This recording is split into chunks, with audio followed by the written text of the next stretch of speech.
was there when I needed someone who wasn't getting over you. Welcome back to my channel, Masi Adventurist. Ito pala guys, yung bagyong Tino sa aming lugar. Ang taas ng tubig hanggang second floor ng mga bahay.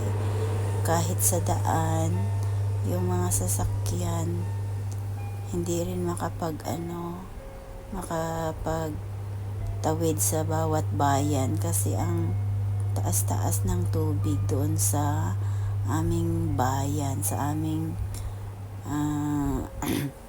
lugar, Negros Occidental. So buong Negros ay baha po. Tsaka simula doon sa Hinigaran, Binalbagan, doon sa ibaba ng Canlaon, Moises Padilla, sa Bago, from Bacolod, Bago, and then La Castellana, and then Isabela. Ayun, grabe talaga yung baha.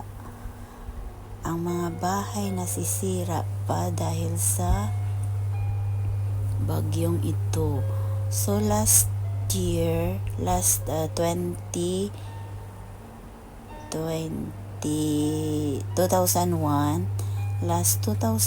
ganito din po yung nangyari sa aming lugar.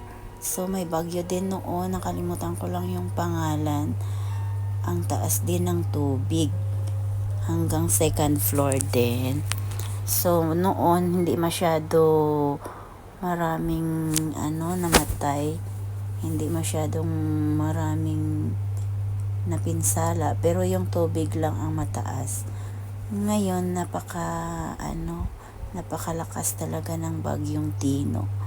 So yun, yung tubig, mataas yung tubig at saka marami ang namatay dahil dito. At maraming nasirang mga bridge, kagaya doon sa Magallaon, sa La Castellana. Ayan, maraming nasirang bridge doon dahil may nakuha silang video na naglandslide ang Canlaon guys. So yung lupa galing sa Canlaon na anod sa Suba, sa river, or ayan, basta Suba ayan tawag sa amin. And then napunta sa mga bayan-bayan, and then yung mga bahay ngayon ay puno ng putik. Ang mga bahay puno ng putik at mga sira na. So ang dami talagang sira sa Negros Occidental guys. Yung mga sasakyan, mayroon pang series bus, series liner na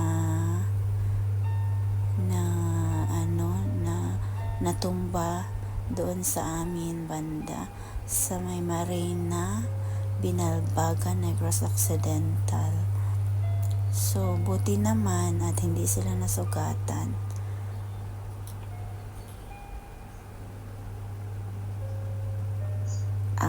Yung bus lang ang nasira, pero mayroong isang lalaki na nag-drive sa kanyang pick-up, na yung pick-up niya, pero wala siya sa loob.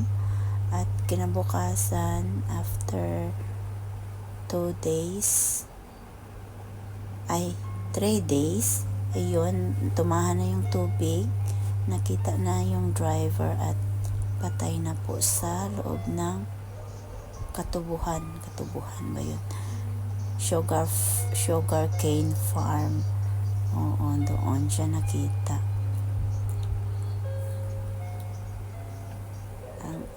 Ang lungkot lang ng pangyayari na ganun ang pinsala ng bagyong Tino sa Negros Occidental.